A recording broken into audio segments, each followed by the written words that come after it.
Here we go. So, my first nugget of wisdom. You ready for this? Yeah. It's how action relates to regret. And so, I found out about this study they did where there was two scenarios. Scenario one, and it's both where this guy gets $1,000 or this girl gets $1,000. So you get $1,000, and in scenario one, you remember to invest it, and you invest it in something, and then in 10 years you're like, oh, I made a bad investment, and you lose all your money. Scenario two is you have the $1,000, and then you were thinking about investing it, and then you didn't do it, and you just kind of left it there, and so then in 10 years you still have your $1,000, and then the thing is, they asked everyone, who would you rather be? And pretty much everyone said, I'd rather be scenario B. And so you might think that more of regret comes from what bad choices you make. But then they did another study, and they found out that way more often everyone regrets what they didn't do. They did a study where it takes usually 2 weeks to get over a regret of something you do, like an action, and you're bummed out about it.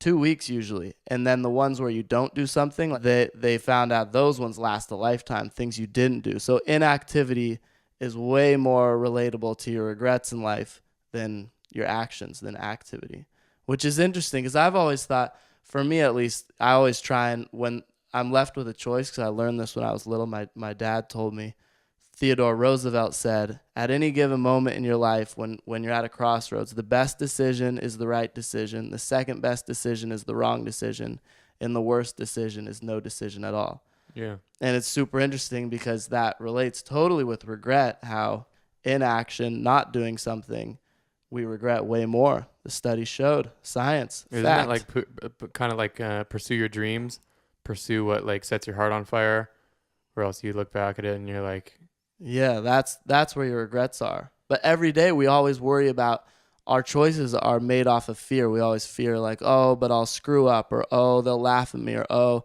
I'm not that good. That's like how we base our decisions, is like that. But how we look back at our decisions is always with what we didn't do usually. It's never about like, oh, like I didn't do very good. When you actually go for something and you don't do very good, or you go for it and someone laughs at you but you tried your best, or you go for it and you fail, you usually learn something. There's a twist in the plot. It's not that bad. But if you don't do it at all, that's the ones that gnaw at you. That's where regret comes from. right. And that's where I mean? there was a quote from Greg Plitt, at least the person that failed tried. It was like, if you don't fail, you'll never know. If you don't try, you'll never know, even if you do fail.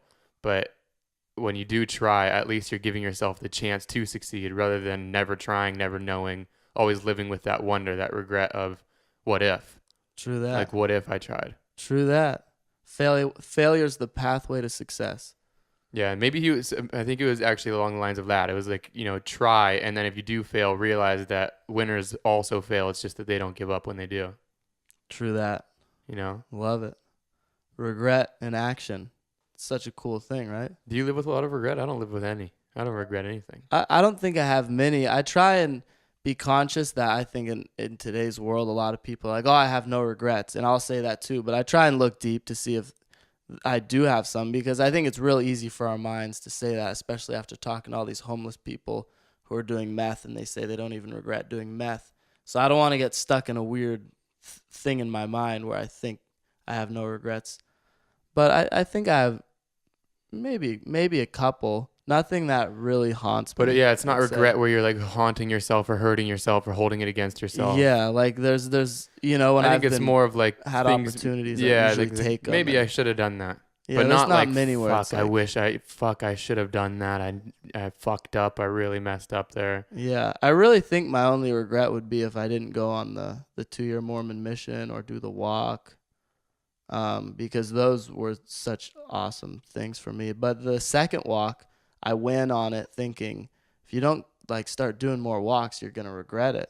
And then the second walk, you're gonna regret what? Just that I, had this cool thing going of walking and changing the world, and I didn't do it. But then that second walk, it was almost liberating because it was such a failure that I was able to look at it and be like, oh, I can relax now. I tried to like make this what I do in life, and the second one sort of failed. Yeah. So It's the what ifs. The what ifs that kill you. the what ifs kill. What if I would have done that? So What they- if I did that? What if I said that to that? What if I went up and talked to that girl? What if I went and told my coach that what I thought about him? What if I I went create and too many of those in my mind. I try and tell myself to chill because once I'm in certain situations, I won't stop. I'll always have these what ifs like, oh, you should just do that. Oh, if you do one more, it'll be this, or one more, it'll be that. I go a little over the top.